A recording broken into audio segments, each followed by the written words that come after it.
Imagine being responsible for 200 people while flying them through the sky at almost 900 kilometers per hour. You don't get to simply pull over.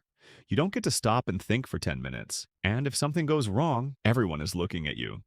Being a pilot isn't just sitting in a cockpit and controlling a plane. Before the passengers even board, the work has already started.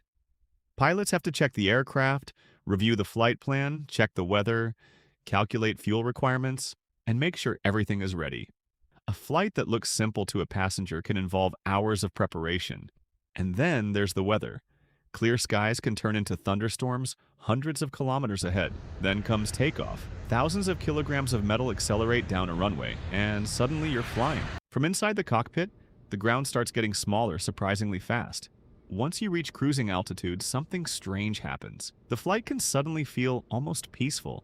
But you're never completely switched off. You're constantly monitoring the aircraft, communicating with air traffic control, checking instruments, and watching the weather. At cruising altitude, a passenger might look out the window and see nothing but clouds. But the pilot is watching an entirely different world. You're moving at hundreds of kilometers per hour, but inside the cockpit, it can feel completely still. And every few minutes, communication matters.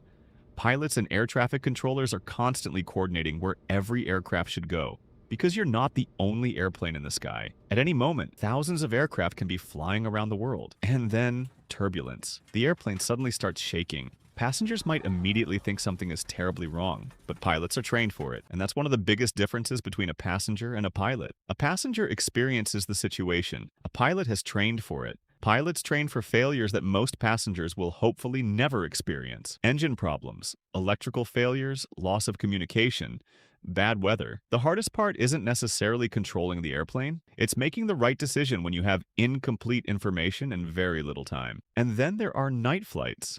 Imagine flying above the clouds with almost nothing visible outside. Eventually, the destination appears. And now comes one of the most important parts of the entire flight. The runway is getting closer.